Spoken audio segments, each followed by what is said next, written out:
the intellectual property rights regime in itself is fully and deeply against what our colleague had just said. If knowledge should be accessible and should be spread around people, because if you steal a book, you learn.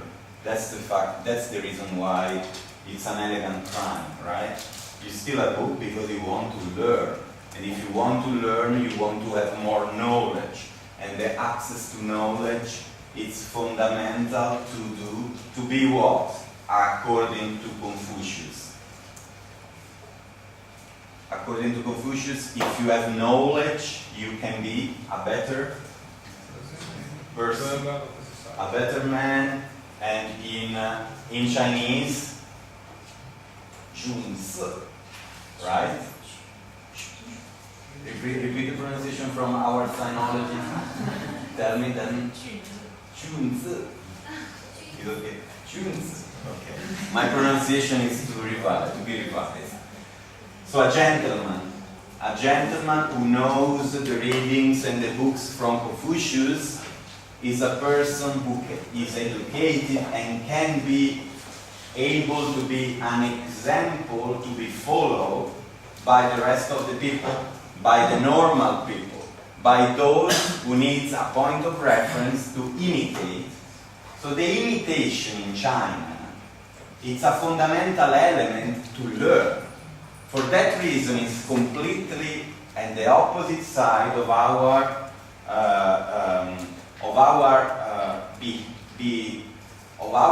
rules in Europe, of our concepts, because imitation for us is copying, counterfeiting, right? In China, imitation is good because you need to look to those who are better than you to improve yourself, right? And through the knowledge, you can improve yourself and improve the society, okay? So, as you understand, this is an example about Confucius, about China, but this is very applicable also to other non-Western countries. So that was my very first question, when I was asking, who had the idea of creating intellectual property rights, and Giacomo made reference to the artists, but it was in the Western world that we started to think that we have to protect intellectual property rights.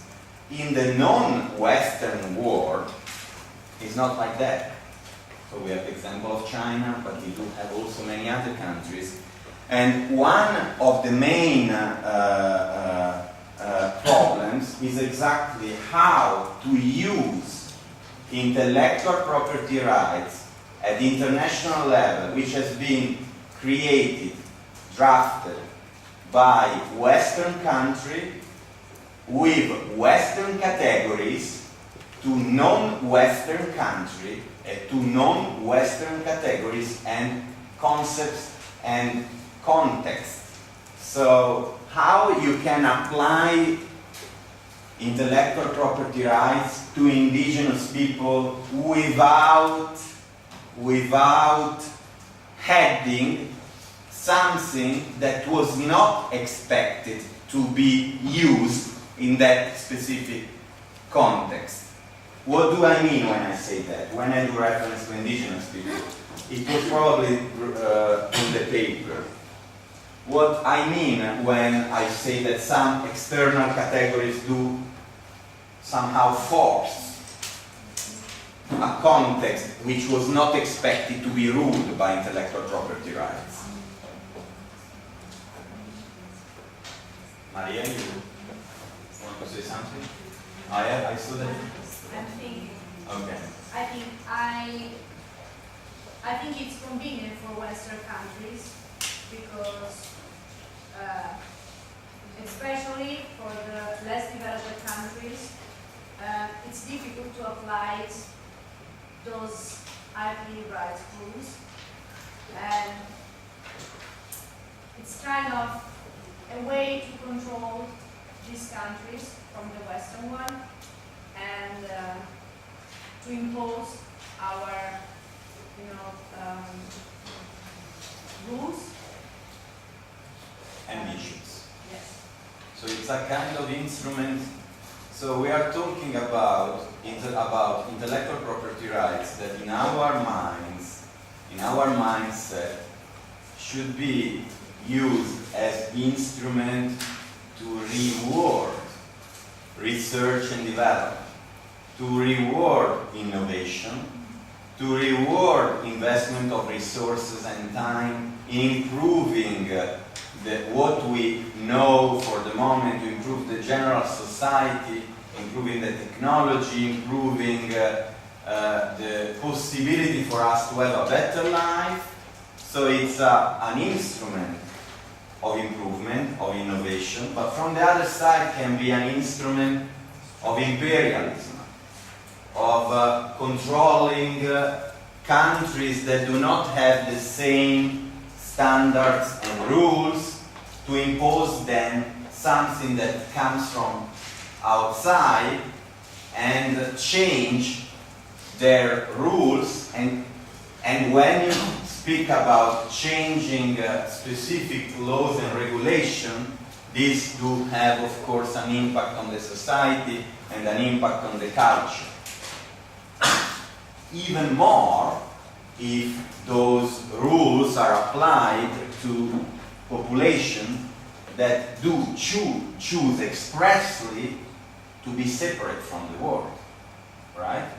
So indigenous people, sometimes there are groups that do not want to be inside the contemporary economic-oriented world, because they consider that this world is affected by consumerism, is affected by imperialism, often by Western countries, but not only, because now China is also exporting its imperialism abroad, in Africa or in other countries. So it's not simply a problem of the Western countries, US, Europe against China. It can be US, Europe, can be also China, that goes to Africa to bring their own categories. But if we focus on the specific issues of intangible cultural heritage and indigenous people and indigenous rights, we can see that those indigenous groups often would like to avoid to use any categories of the contemporary society in general. So trying to make them aware of their rights, of the possibility for them to protect their interest, is already by itself an external category. Because if they do have religious practice, if they do have religious signs, for them it's automatically to not be disclosed to external people, right? But unfortunately, there could be issues that certain members of these indigenous groups want to take advantage of those intellectual property rights, of these religious signs, of these songs, of certain rights that are being used and can become musical or advertisement or signs for t-shirts, for products, affecting somehow also the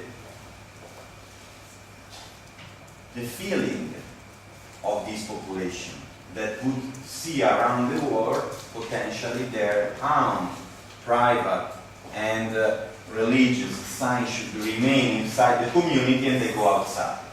Some other times, certain multinational companies do steal these intellectual property rights through different means. It's not automatically the fault of some of the members of these indigenous people. can be simply the fact that certain companies do take advantage or get in touch with these elements and they use them. And nobody can tell them anything because those elements are not protected, because they are not expected to be protected by this population. So this is the key element. So from one side, we do have the good use of intellectual property rights to reward research, investment in research, improving the public health with a way to boost research and improving research in access to medicine, in improving technology. So it's important to have a way to protect the rights of those as invested resources for the well-being of the society. But from the other side, when we look into the specific case of intangible cultural heritage, those which are good instruments can become perfect instruments to impose an external imperialism. Which are the specific periods of the intangible cultural heritage? From one side, we do have the risk of employment of indigenous knowledge to generate a commercial product. So for example, a valuable drug. We can take as a key example Chinese traditional medicine or other traditional medicine that make use of elements taken by multinational company, pharmaceutical company, from the nature in Africa, in Southeast Asia, in China, in Latin American countries, without informing the population they belong to or the countries they belong to. Then there is the risk of the use by outsider of tribal names or other identifiers, as I was mentioning before, sacred symbols, images, or artistic design. So if certain indigenous population do have religious images, and those images are used to be put in your t-shirt, and it's very nice images, and so the companies can sell plenty of t-shirt or whatever other product. Those images were not expected to be used for a commercial exploitation. They were used to be private inside the group and used just for religious reasons and not to be very nice and trendy in the disco, right? I don't know if you are taking advantage of the disco here in Beijing, but maybe you have been looking to strange design in the t-shirts of the Chinese friends. Maybe some of them, they can be some of sacred symbols, I don't know. So, for all these reasons, there is a need for protection. How to balance the intellectual property right and the intangible cultural heritage? We need to face the risk of commodification of intangible cultural property.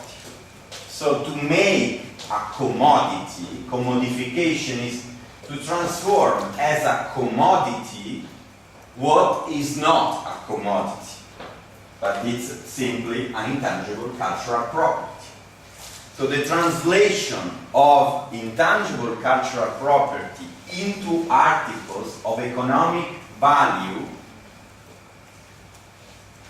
that can be exchanged for commercial profit violates somehow all the rights of this population that do not have taken the time, and they even didn't think to protect what they belonged to them through a license, a rental, or a sale.